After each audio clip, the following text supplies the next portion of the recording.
As he introduced, I'm Lester Randall. I'm the tribal chairman for the Kickapoo tribe in Kansas. I've held that position for the last 5 years. It's not easy being as young as I am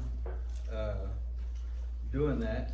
And I see there's a lot of elderly people in here. So, but one thing I did focus on is our history. I did go to school. I am educated. So a lot of that has to play with on what I learned through my education. One thing that you should know about the Kickapoo tribe in Kansas, there's a Kickapoo tribe in Kansas, Kickapoo tribe in Oklahoma, Kickapoo tribe in Texas and Mexico.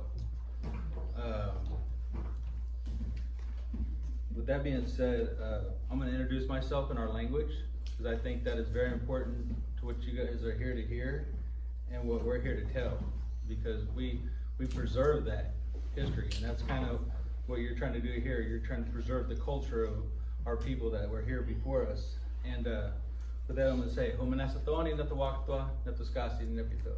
Mimawita abiakwe. Now what I said is, my name is Natawakatwa, means water running in 3 different directions. I'm a water clan, and Standing Rock's over here. So I'm sure you heard of Standing Rock and all the stuff they did. We were one of the first tribes to support you guys. So I'm glad you're here. And I also said I'm glad to be here, and I'm glad to meet everybody here in our language. With that being said, our people are from the Great Lakes, right in Michigan, at the peak of Lake Erie. That's where we first started.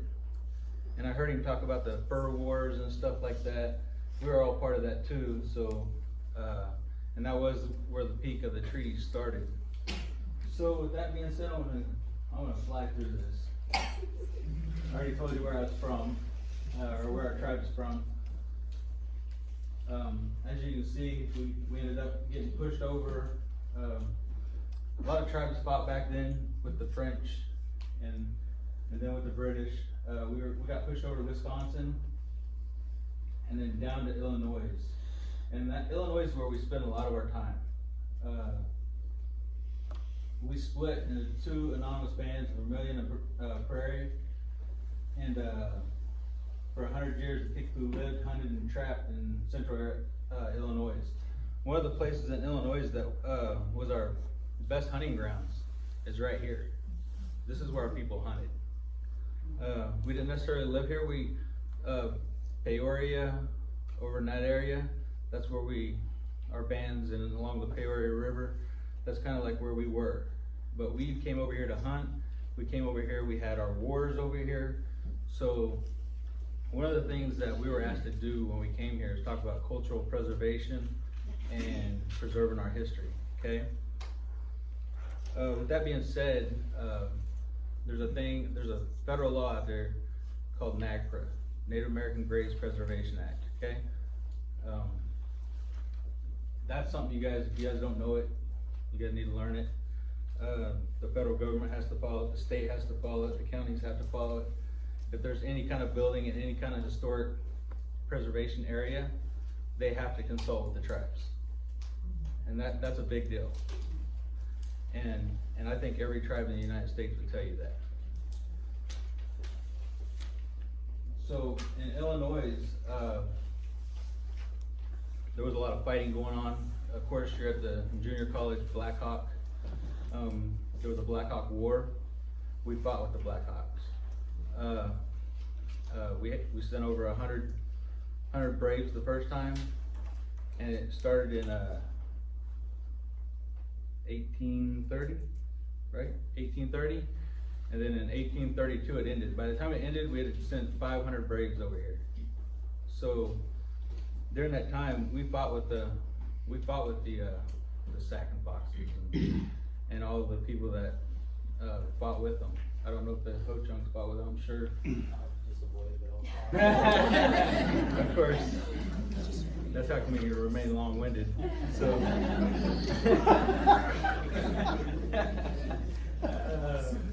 we like to tease each other. We got kind of the rowdy area when the Navajos and the Sioux showed up. It got kind of rowdy. It just happens that way. But with that being said, let me get to some of this. If you can look up here, after Illinois, we signed some treaties.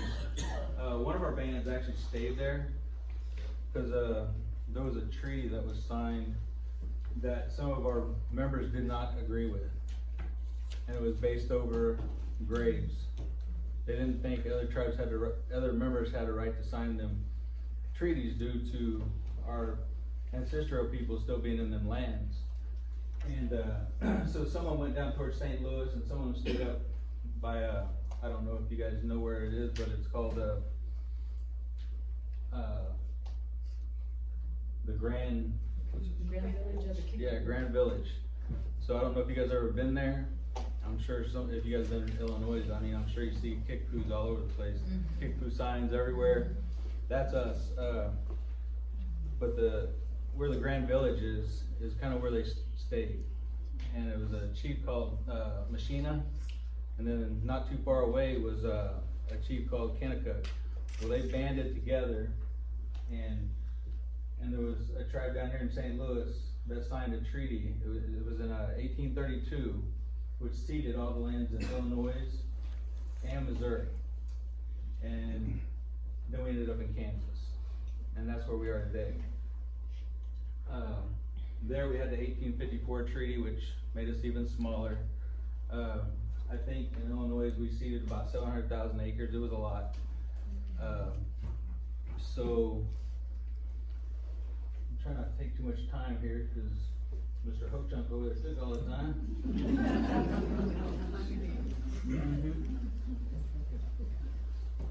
But you can see here, in 1832, another treaty was signed, forcing the Kickapoo to leave 2 million acres in Missouri and permanent reservation lands in Kansas, surrendering all vermilion and prairie lands, which was in Illinois. At that time, the Illinois did never go to Missouri; they went straight to Kansas. And that was a band called Kickapoo. So I'm sure you guys probably, if you're from around here, you've probably heard the name Kickapoo. I'll talk about him in a little bit. Today in Kansas, we live on 19,200 acres. That's how small we got, based on treaties. We live in Brown County.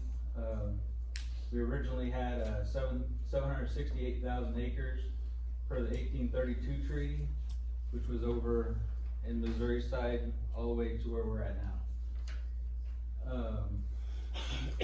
In the last 200 years, through federal treaties and settled land theft, 3 additional Kickapoo tribes exist today. I mentioned them before: the Oklahoma, Texas, and Mexican Kickapoo.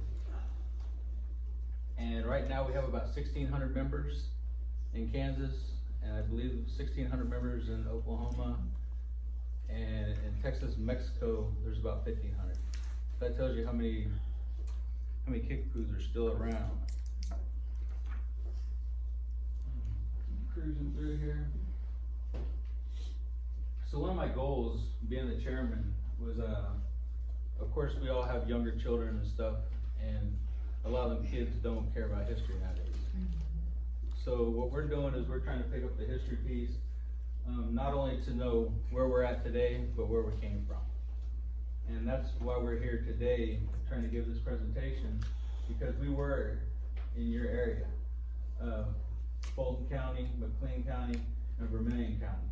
Them were our main counties that we had bands of tribes that lived there for ages. I mean, they lived there for centuries, fought many wars, whether it was against other tribes or the French or the British. So, and we ended up partnering up with the French later on during the French Indian Wars. As I said, in your county, I think this is Henry County, is that correct? Yeah. Henry County, that was our main hunting grounds. So, as you can imagine, everything changed as treaties changed. We had to change the way we lived, the way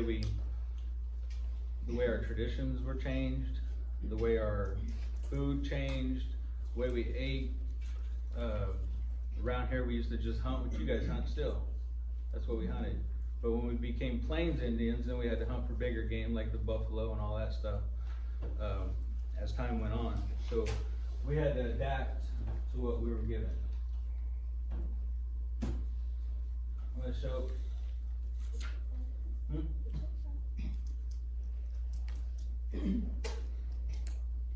Cool.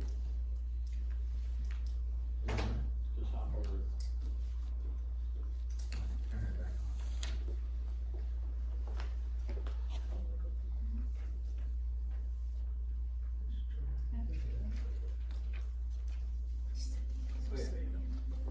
So this is a little video. And this was not much, this wasn't long ago, if you can see. We drove through and what we did is we hit all of our ancestral lands. And of course we took a videographer with us, and this is just the first part of it. Next we're going into Wisconsin and over into Michigan on the next side of it. But don't think history is not important. Don't think cultural preservation is not important. And remember who was here first.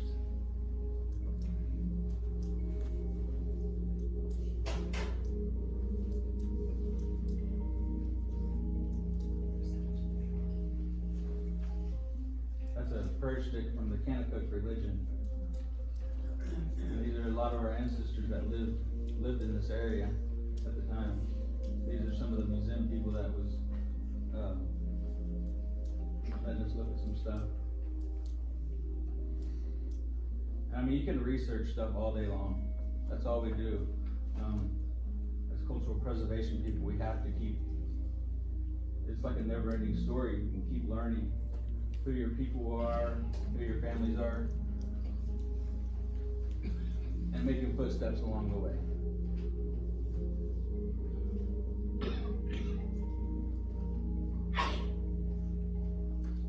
I don't know who that videographer was that did that.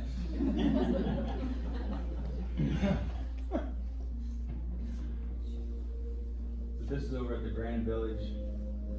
I don't know if you guys have ever been over there, but it's a small park now, but that's all that's left there. This is the Kickapoo Park. We went through there and they showed us some of the mounds where some of our ancestral burial grounds still are, and stuff that they're preserving for us, which you can appreciate that.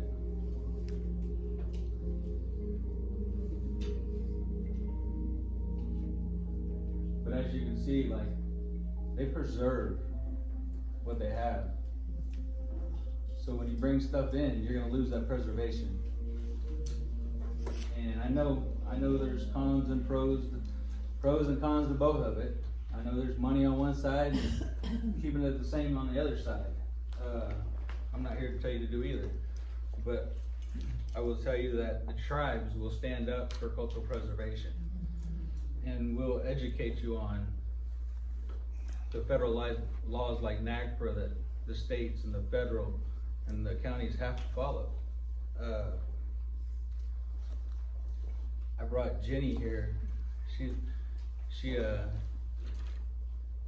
you want to come up? I'll just introduce you real quick. Come up here. She goes with me everywhere. She works for the University of Kansas. She teaches school there.